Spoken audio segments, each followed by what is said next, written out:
நமக்குள்ள எப்போவுமே ஒரு ஆசை உண்டு. இறைவனுக்கு சேவை செய்ய வேண்டும், இறைநாமத்தை சொல்ல வேண்டும், அந்த சிவபெருமானை மனதில் எண்ணி தியானிக்க வேண்டும், அவரே எல்லாமும் என்று எண்ணி இருத்தல் வேண்டும் அப்படிங்கிற அந்த ஒரு எண்ணமானது, அந்த ஒரு ஆசையானது அனைத்து அடியாருக்குள்ளும் இருக்கும்.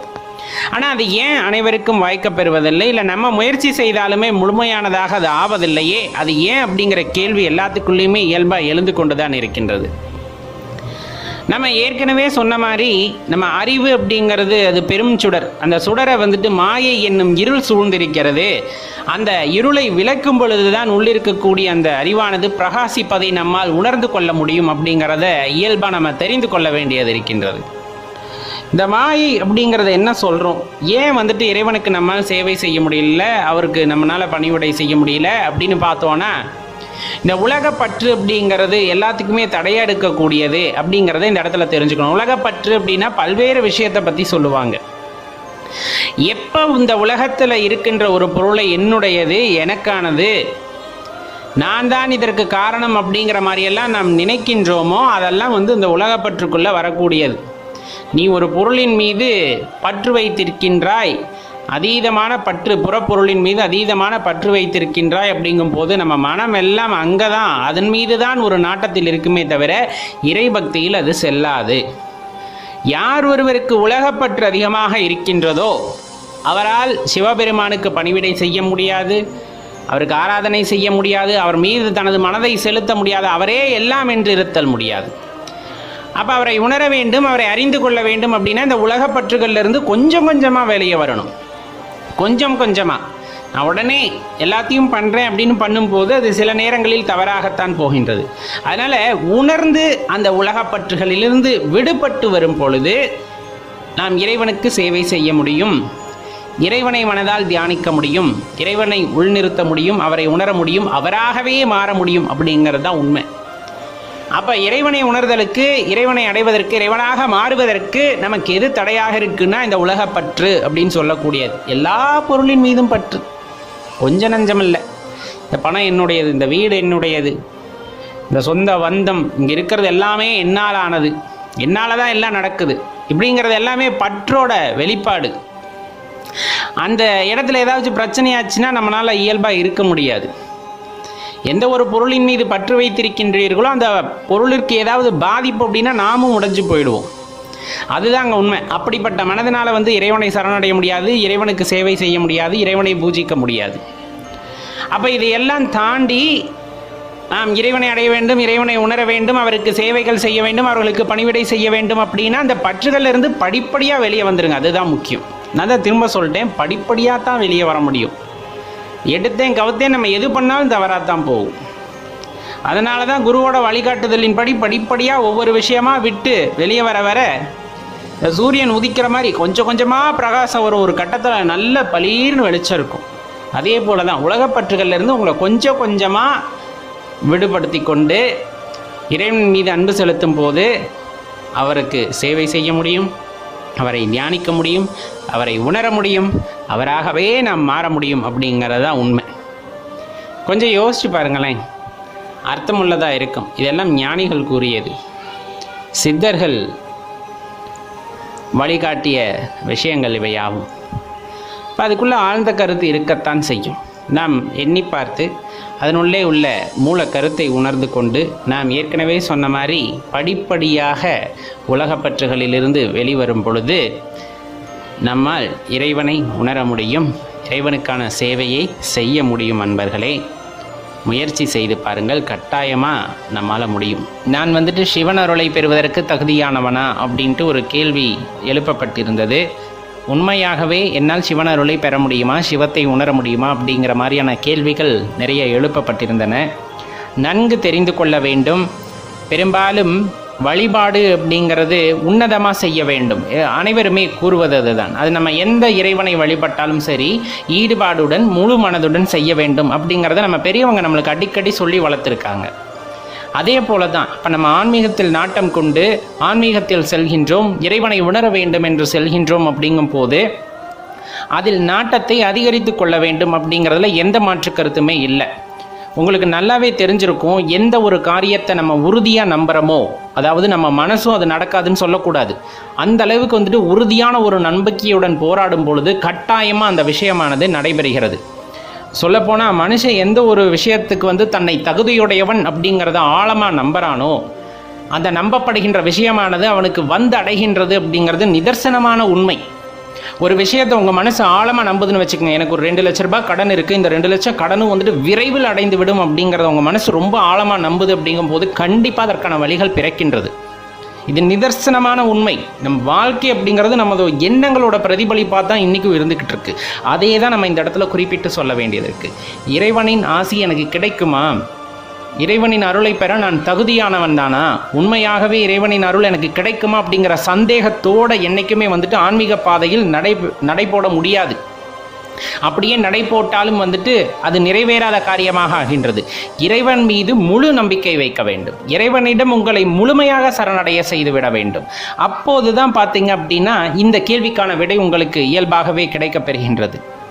எப்போவுமே ஆரம்ப காலகட்டத்தில் நம்மளுக்கு ஒரு தொய்வாக தான் இருக்கும். ஏன்னா நம்ம என்ன ஏதுன்னு தெரியாமையே ஆன்மீக தேடலை ஆரம்பிக்கின்றோம், உள்ளார்ந்த தேடலை ஆரம்பிக்கின்றோம். அப்படிங்கும் போது கொஞ்சம் கடினமாக இருந்தாலும் சரியான பாதையில் நீங்கள் நடந்து செல்கிறீர்கள் அப்படிங்கிற அந்த நம்பிக்கை உங்களுக்குள்ளே வரும்போது கண்டிப்பாக நான் என்னோட சிவபெருமானை அடைந்து விடுவேன், சிவத்தை உணர்ந்து விடுவேன், சிவத்தோடு 2 கலந்து விடுவேன் அப்படிங்கிற அந்த நம்பிக்கை வேண்டும்.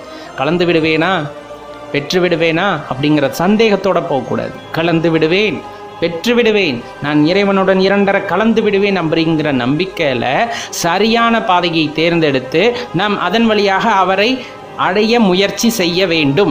அப்படி செய்தால் அனைவருக்கும் அவரின் அருளானது கிட்டும். நம்ம எந்த ஒரு முயற்சியுமே செய்யாமல் நம்ம இன்னைக்கு வாழ்கின்ற வாழ்க்கை உண்மைன்னு நினச்சிக்கிட்டு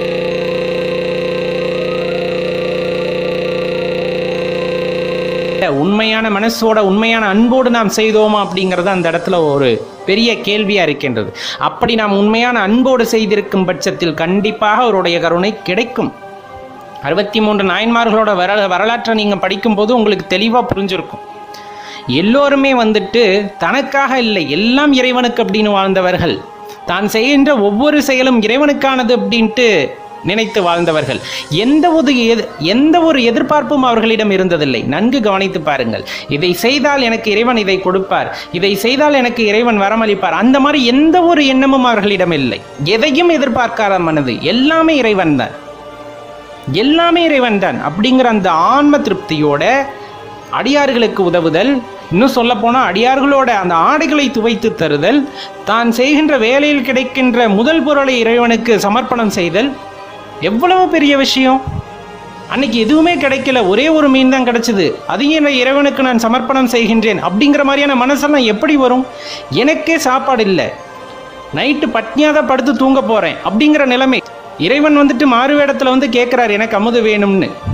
தன்னிடம் இருப்பதை எல்லாம், வயலில் விதைத்த நெல்லை எல்லாம் அரித்து அதில் உணவை சமைத்து இருப்பதை இறைவனுக்கு கொடுக்கின்றார். இறைவன் மகிழ்ந்து ஜோதியாக காட்சி தருகின்றார். அப்போ இந்த இடத்துல நம்ம தெரிந்து கொள்ள வேண்டியது உண்மையான அன்பு, அர்ப்பணிப்புடன் கூடிய பக்தி.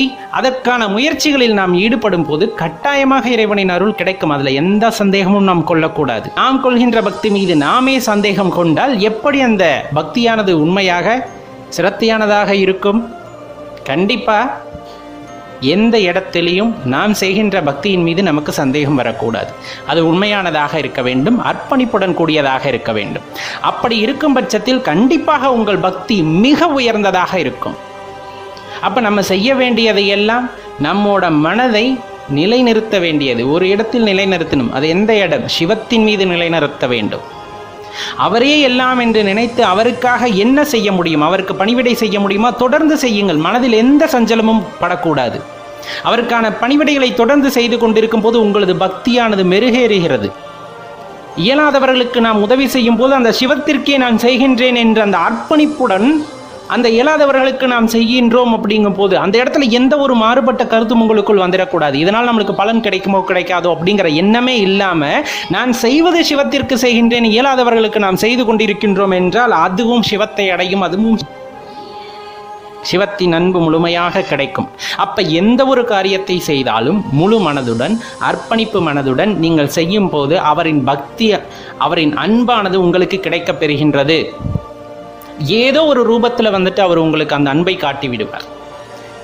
ஏதோ ஒரு ரூபத்தில், உங்கள் தாய் வடிவிலோ, உங்கள் தந்தை வடிவிலோ, உங்கள் சகோதரன் வடிவிலோ, ஏதோ ஒரு உருவத்தில் இறைவன் உங்களுக்கு அந்த அன்பை காட்டுவார். அந்த அன்பின் ஆழம் தெரிந்து கொண்டு உண்மையாக அவரிடம் கிடைக்கின்ற அன்பிற்கு அடுத்தபடியாக நாம் முயற்சி செய்யும் பொழுது கட்டாயமாக அன்பர்களே நாம் அவருடன் இரண்டர கலக்க முடியும். இந்த நம்பிக்கை உங்கள் மனதில் இருக்கும்போது கண்டிப்பாக அதற்கான வழிகள் பிறக்கின்றன. அவரை அடைவதற்கான வழிகள் மிகவும் பிரகாசமாகும். அதை பின்பற்றி நாம் செல்வோமையானால் இறைவனை உணர்வதோ அவருடன் இரண்டர கலப்பதோ பெரிய விஷயம் அல்ல. மாறாக நம் பக்தி மீது நாமே சந்தேகம் கொள்வேமேயானால் அது மிகவும் கடுமையானதாக தான் இருக்கும் அந்த பாதை. இனி முடிவு செய்ய வேண்டியது நாம் தான். இறைவனுடைய அருள் இப்பொழுது உங்களுக்கு கிடைக்குமா? இறைவனோட பரிபூர்ண கருணை உங்களுக்கு கிடைக்குமா? இப்பொழுது கேட்டு பாருங்கள், கண்டிப்பாக கிடைக்கும். ஏன்னா என் பக்தி அவ்வளவு புனிதமானது. நான் எதையும் எதிர்பார்க்கலையே. நான் அதிகபட்சம் என்ன எதிர்பார்க்கிறேன்? அவரோட அன்பை, அவரோட அரவணைப்பை. அதுதான் எப்போவுமே உங்கள் கூட இருக்கேன். நீங்கள் ஏன் போய் அதை எதிர்பார்க்கணும்? அமைதியாக ஒரு இடத்துல உட்காந்து அவரை நினச்சி தியானிக்கும் போது அவரோட அன்பு கிடைச்சிரும். ஒரு நாள் இல்லாட்டி ஒரு நாள் அதை புரிஞ்சுப்போம். அவரோட அரவணைப்பு கிடைச்சிரும். ஆனால் அதுக்கு முயற்சி நம்ம தான் செய்யணும். பெரும்பாலும் மனித பிறப்பு அப்படிங்கிறது அரும்பெரும் பிறப்பு. நம்ம ஏற்கனவே நிறைய சொல்லியிருக்கோம். அது கிடைத்தற்கரிய ஒரு பொக்கிஷம் அப்படின்னா அது மிகையும் ஆகாது. அப்படிப்பட்ட பொக்கிஷத்தை பெற்ற பின்னரும் கூட அதை பற்றிய உணர்வுகள் இல்லாமல் அது கிடைப்பதே பெரும்பேருங்கிறத மறந்து நம்மனால தான் எல்லாம் நடக்குது, நம்ம தான் எல்லாத்தையும் செய்கிறோம் அப்படிங்கிற அந்த ஒரு ஆணவம் கொண்டு சிலர் வாழ்வதும் உண்டு. அந்த காலகட்டங்களில் பார்த்தா இறைவன் அப்படிங்கிற ஒருத்தர் இருக்கிறாரா அப்படின்னு பலவிதமான கேள்விகள். அந்த கேள்விகளுக்கு அவர்கள் பதில் தேடி இருந்தால் கட்டாயமாக கிடைத்திருக்கும். ஆனால் அவர்கள் பதில் தேடுவதிலெல்லாம் மும்முரமாக இல்லாமல் கேள்வி கணைகளை மட்டும் எழுப்புவதிலே குறியாக இருப்பதனாலும் அவர்கள் இறைவனை உணராமல் போய்விடுகிறார்கள், இறை சக்தியை உணராமல் போய்விடுகிறார்கள். அதுதான் ரொம்ப முக்கியமாக இந்த இடத்துல நம்ம தெரிந்து கொள்ள வேண்டிய ஒரு விஷயம். சரி, இப்போ இறைவனாகப்பட்டவர் எங்கு இருப்பார், எங்கு தங்குவார் அப்படிங்கிறதான் நம்ம கேள்வியாக எழுப்பணும் இல்லைங்களா? இதற்கான விடையை பார்த்தீங்க அப்படின்னா திருவாசகத்தில் நம்ம மாணிக்க வாசக பெருமான் ரொம்ப அருமையாக ஒரு இடத்துல குறிப்பிட்டு சொல்கிறார். வெள்ளத்துள் நாவற்றி ஆங்கு உன் அருள் பெற்று அப்படின்னு தொடங்குகின்ற பாடல்ல ஐயா குறிப்பிடுகின்றார் ஒரு இடத்தை.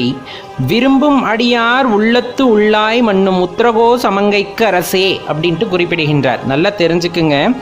விரும்பும் அடியார் உள்ளத்துள் உள்ளாய் மண்ணும் உத்தரகோ சமங்கைக்கு அரசே அப்படின்னு குறிப்பிடுகின்றார். இறைவனாகப்பட்டவரை நாம் விரும்ப வேண்டும், அவருடன் இரண்டர கலக்க வேண்டும் என்ற எண்ணம் கொள்ள வேண்டும். அவரே எல்லாம் என்ற எண்ணம் வந்த பின்பு, அவரை விரும்புகின்ற அந்த உணர்வு வந்த பின்பு அவர் நம் உள்ளத்தில் இருப்பதை நம்மால் உணர்ந்து கொள்ள முடியும். அப்படிப்பட்ட சுத்தமான மனதில் தான் இறைவன் வசிக்கின்றார் அப்படிங்கிறத இந்த இடத்துல நல்லா தெரிந்து கொள்ள வேண்டும். கள்ளம் கபடமில்லாத மனது, குறையேதுமில்லாத மனது, மற்றவர்கள் மீது குறை காணாத மனது, குழந்தைத்தனமான மனது, இவையாவும் இறைவனின் இருப்பிடம் அப்படிங்கிறத மறந்துடாதீங்க.